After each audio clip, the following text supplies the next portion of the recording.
Welcome to Invisible Tears. I'm Jane, host of Invisible Tears. Today I'm here with Amanda. Hey, Amanda. Hey, how's it going? Good. And I'm here with Drew. How's it going, Drew?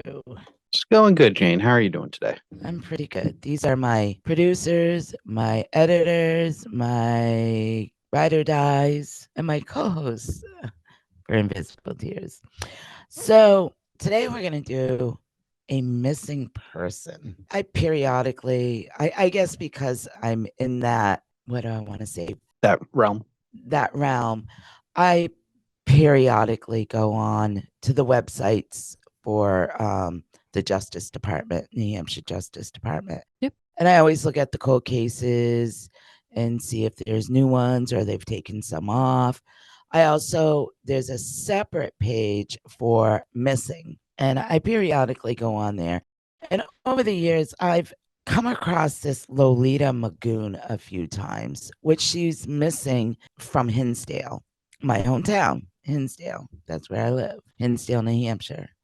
And it had that she was like almost 80 years old and had her picture, but no other information about her, just that she went missing April 4th, 2016. So I never really thought too much about it. And then somebody from Hinsdale approached me and was wanted me to do a little investigating into Lolita Magoon's her missing case, because she tried to do some research online, and there's absolutely nothing online with her except the Charlie Project. Yeah. But all it has is endangered missing, the date she went missing, her picture, and from Hinsdale, and to contact Hinsdale Police Department. So that we couldn't find anything. I tried finding stuff. Drew tried finding stuff. The person that came to me, she said she had tried to find something online. So we all came up with dead ends. And for a little backstory, who was the woman who brought Lolita's name to you too? Because I do find that interesting. Her name is Casey Cunningham. She is actually, she used to work with law enforcement. She's retired from law enforcement down in Massachusetts. Yeah, sorry to jump in there, but yeah, I always found that interesting that somebody that was in law enforcement was coming to you going, I've heard this name. I heard that she was missing, but I never heard anything more about it. Does she live in Hinsdale as well? She does. She lives in Hinsdale. So I do find it interesting that she talked to you to try to find out a little bit more information than going to the local authorities. Mm-hmm. Yeah. I did find that very interesting, and how she told us the story when we were at Devin's party. Yeah. Yep. Yeah, you both met her. Yes, we did. I really found it really interesting too. The second that you gave us her name, like, don't get me wrong, hitting dead ends and not finding a lot of information, that's not uncommon, right? And we've said before, we're not, private investigators, we're not journalists, that sort of thing.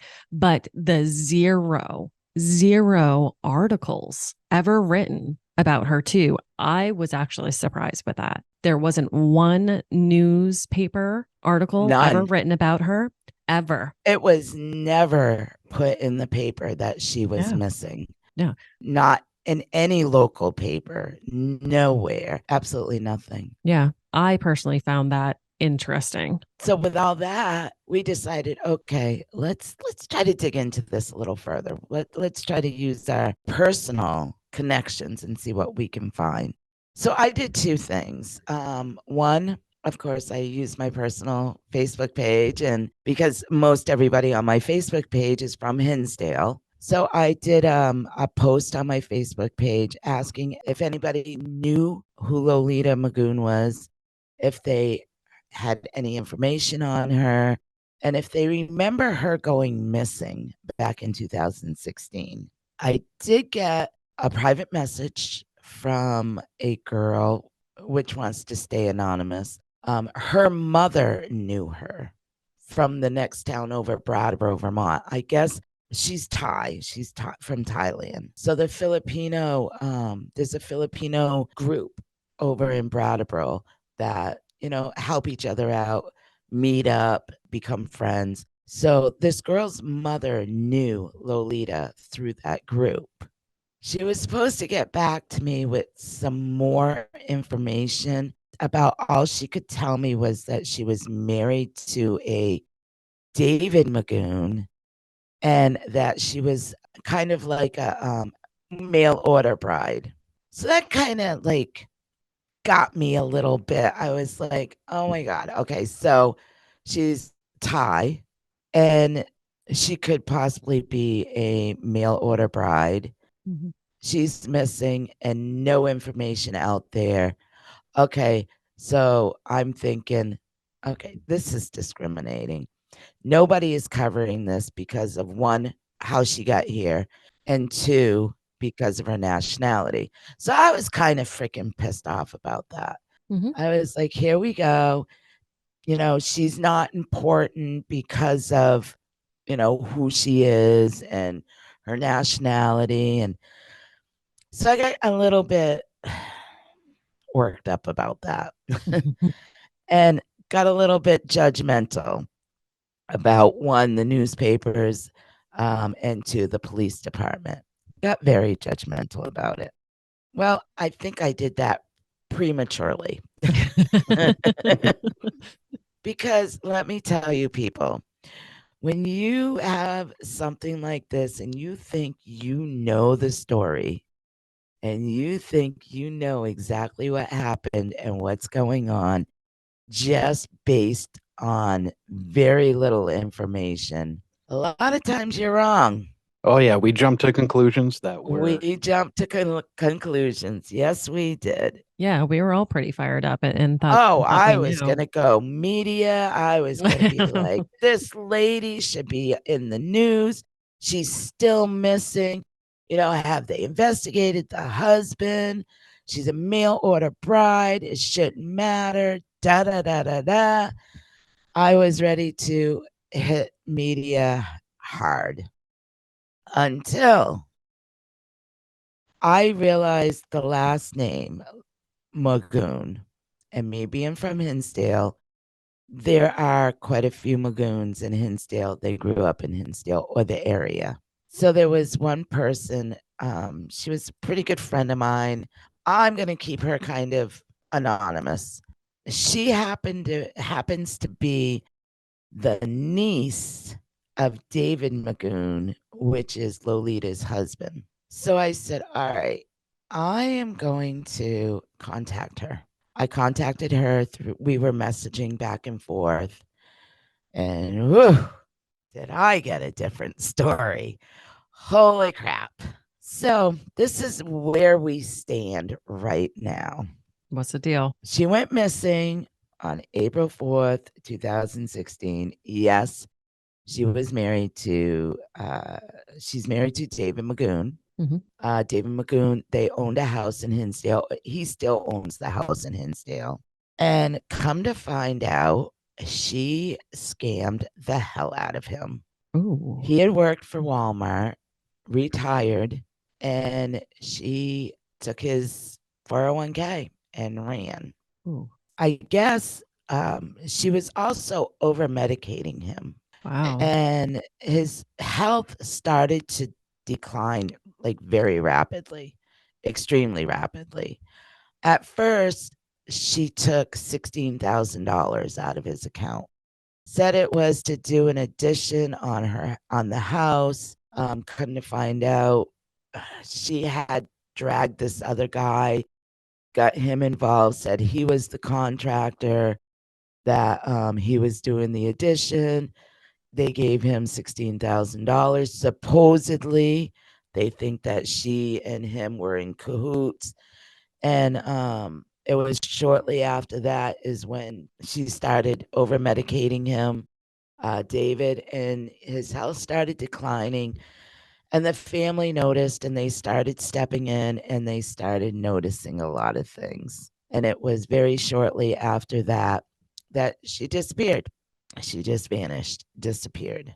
So David and his niece tried to find her, search for her, talk to everybody that they knew, tried to find her for months. Months they tried hunting her down. Nothing. Absolutely nothing. Now, David met her through his sister-in-law. I guess Lolita came to New Hampshire or Vermont area, Brattleboro area, from Georgia. And very shortly after she came here, which I cannot find out when she came here, but it had been a while. I know that they own their house. Her and David owned the house back in 2015. So I don't know if that's when they got married and her name got put on the house. I'm still trying to find, in the process of finding more information out. So David met her through his sister-in-law, and him and his niece just have gone everywhere, talked to everybody. The sister-in-law hadn't heard from her. The Filipino community supposedly hadn't heard from her, and she just disappeared. Well, after 6 months went by, they went to the police department, explained everything to the police department, how they feel like she went missing, but they think she just basically took off, because it was shortly after she took off, he found out his 401k from Walmart was depleted out of his account. Wow. So the police department got involved. They started searching. And then all of a sudden, like 6 months later, I guess, David got a bogus letter stating that this person brought Lolita to the airport and she is now back in Thailand. So they bring this bogus letter to the police department, Hinsdale Police Department. They investigate this. They go to the airport, they screen, like check out everything they can possibly check out. They start screening all the monitors, everything, and they have found zero evidence that she ever boarded a plane at that airport. So they truly believe that she's still in the United States. Yeah. So, come to find out, she just was lying about everything. She's a big ass scam artist. That's what it And I sounds don't like. mean to laugh about it, because it really pisses me off. And even his niece said to me, which was really interesting that she said this, she's like, instead of investigating these people that you think are victims like Lolita, why don't you guys start doing stories on these elderly people that are actually being scammed by these scumbags? And I was like, wow, okay. Yeah, that's that brought a whole new view to me. I'm thinking to myself, yeah, you know what? You're right. We'll be right back after a quick word from our sponsors. And now back to our episode. So, very quickly within a week, we went from Lolita Magoon missing and being a victim to, in actuality, David Magoon, her husband, is the victim in this whole thing. Yeah. It's so sad. It is so sad. My heart goes out to him. Yeah. For one, he probably loved this woman. Mhm. I mean, he married her. She wasn't really a mail order bride. He did meet her through his sister-in-law. So he trusted that she was a good person. Yep. He trusted her with the finances. He trusted her with his medication. Yeah. He trusted her with all this stuff, and he probably loved her. I think she saw him as a perfect victim. I don't believe that he's her first victim. Really? Why do you say that? I really don't, because I think, based on what she had done, I think she, for one, she came from Georgia, and not because she come from Georgia, but she came from Georgia. If you look up her name, her actual name is Lolita Magoon. Now, Senedo, Senedo, was her, I'm assuming, her name before she got married, and it was Magoon. You look her up and you can find zero on her. Previous addresses, previous phone numbers. You can't find anything on social media on her. Like, there is no past on this woman whatsoever on the internet. Now, Jen from Dark Valley, I gave her name Jen did a quick search because she can go into background checks. Yeah. She can do more extensive investigation on people than I can. And she couldn't find anything. The only thing she found is she married David. They own a house in Hinsdale and her true age. Right. Um, there was no background, no back info, no anything. So when somebody is that careful with their identity, that kind of tells me they're pretty smart and they've done this before. Yeah, it's basically it's a new identity. And David was a perfect victim. One, he was older. He's never been married. He has no kids. He has nobody to really check up on what's going on in his life. Nobody to visit and notice anything out of the ordinary and say, hey, Dad, something's wrong with this situation. I mean, Right. it was nieces that actually found out about the medication and all that. Wow. So the conversation I had with his niece was extremely informative. Mhm. She gave me a lot of information. I've stopped at David's house a few times. I would love to talk to him. I have a few questions. I'm not going to give up. It's either he's not there or he doesn't want to open the door for me because he doesn't know me. Thinks I don't know, soliciting something or whatever. But yeah, we did a full circle here. And it's unfortunate. It's just, for one, it angers me. Mhm. It angers me to no end. I think media still should get involved and do a story on this Well, at the very and least, if say, media and newspaper got involved to actually do the story, it would actually more publicly get her picture out there and circulating around. So yeah, if she is still, maybe she's back in Georgia or maybe she's in another state somewhere. I mean, scamming somebody else. exactly. And so at least it would get eyes on her. Yeah. So, this was a lesson to me. Lesson learned. Jump into conclusions, judgmental. Sometimes you really, even though you see something on a website like Lolita Magoon missing from Hinsdale since April 4th, 2016. The Charlie Project, though, they got it wrong. It's not an endangered missing. Hinsdale does not. I don't believe the state considers it an endangered missing. I didn't see it on the website. Okay. So I mean that word should be taken right out. For one, for that bogus letter to come in and say that she's back in Thailand, that doesn't make her endangered. Right. So that really should be taken off there. She's not an endangered missing person. She is missing because she wants to be missing. And she's also not 80 years old either, right? Jen was able to No. figure out that she was 61 when she went missing too. Yes. She was 61 when she went missing. So she did lie about her age. And the family did know that. Yeah, she was 61. And they had her a lot older than that. She lied about her age. She put herself a lot older than what she actually was. When she went missing, she was 61. And it's funny because I did get another quick message from somebody that worked with David at Walmart. And they said that they would see him and her come to the pharmacy. And she said she didn't even know that she was missing. Like, she knew David from Walmart, but she didn't even know until she read my Facebook page. She didn't even know Lolita was missing. Oh, wow. Yeah.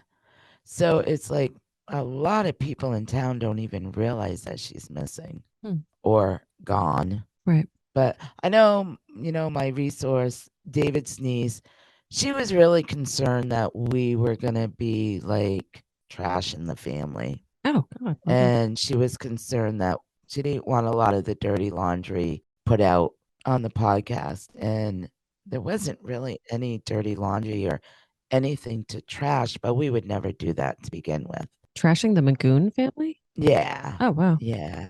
It's like we would never do that. You know, we would have no reason. We just wanted to find out what was going on with Lolita. Right. So I did contact Casey again, the one that came to me, because she was like more concerned about Lolita being missing and thinking that it was the husband. Right. My first reaction was, did they dig up his backyard? You know, are they sure they investigated him enough? I'm like all these conclusions. And she kind of felt the same way too. But as soon as I told her Lolita's a scam artist and she scammed David out of all this money, took his 401k, and she was angry. She was like angry about the whole situation.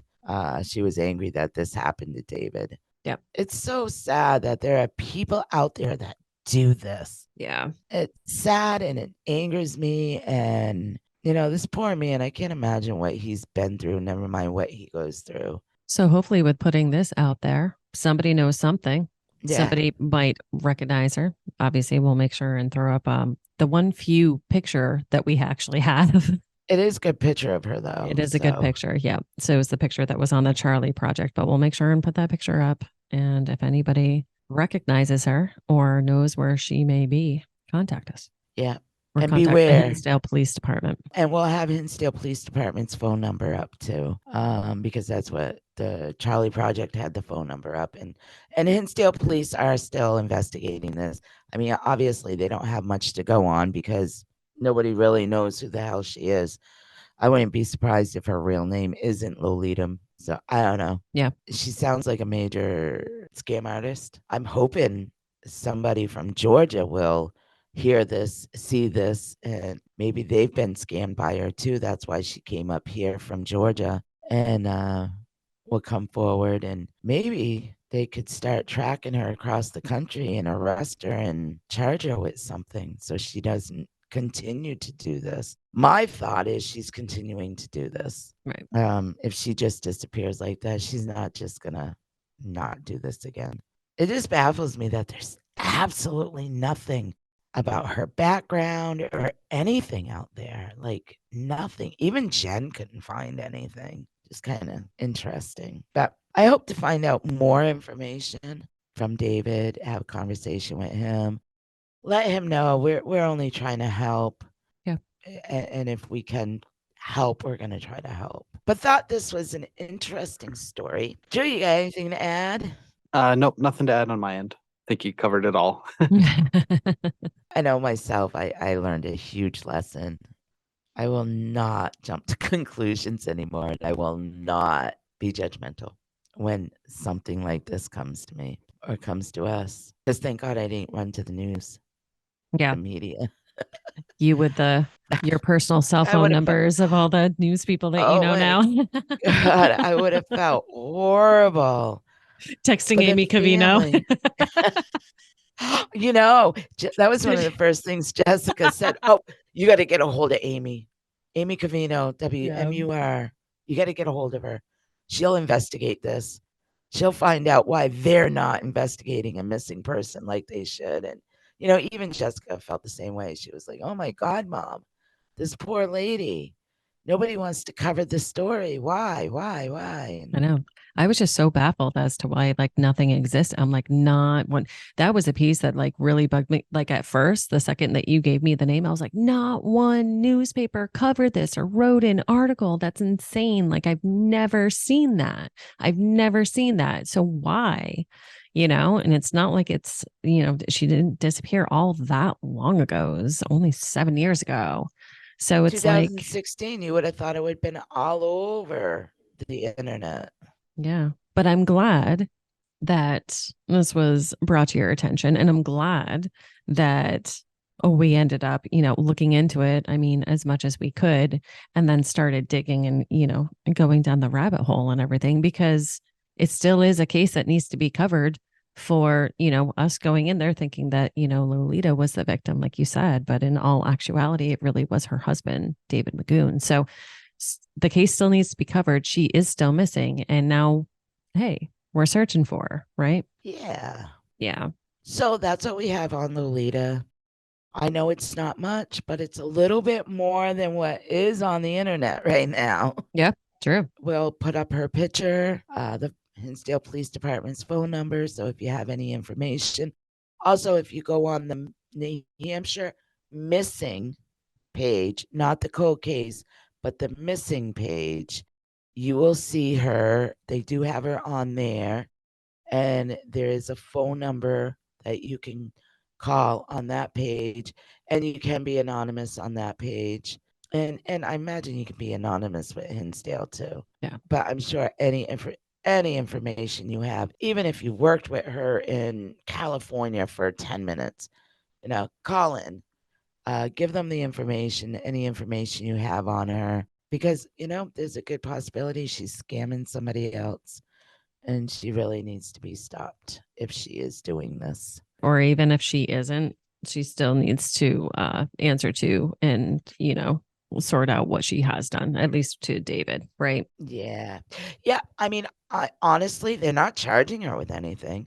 They can't charge her with anything because they were married. But I guess my big thing is stopping her from doing this to somebody else. Right. Yeah, because I was like, aren't they do they have a warrant for her arrest or anything? And his niece said, no, they were married, so there's nothing that they can do about it. But they still would like to find her. Right. They absolutely would like to find her. So that is that. We'll have everything up on our pages. And hey, if you want to message us, give us information about her, go right ahead. We will make sure we'll pass it on to the right authorities, and we'll go from there. So thank you very much for tuning in to us. Don't forget, subscribe, like, leave a positive comment, give us 5 stars. And until next time. Thank you all so much for listening to this episode of Invisible Tears. Make sure you subscribe to our podcast to hear all future episodes. Click into our link tree too in the episode description to find and follow us on all our social medias. And it also links to our website, invisible-tears.com, where you can keep current on any events that may be coming up, read more about Jane and the team, and read more about all the Connecticut River Valley unsolved cases. If you want to learn more about my wellness practice, Guided Path Wellness, head to guidedpathwellness.org. There you can read more about me and my certifications, more about the Reiki and coaching services I offer both in person and remote, and read all about my products for sale that I make through the practice. Feel free to utilize the Contact Us section on the website with any questions, or utilize that free 15-minute consultation booking button if you have any questions about what might work for you. Evil may exist in this world, but we will not let it win. See you next episode.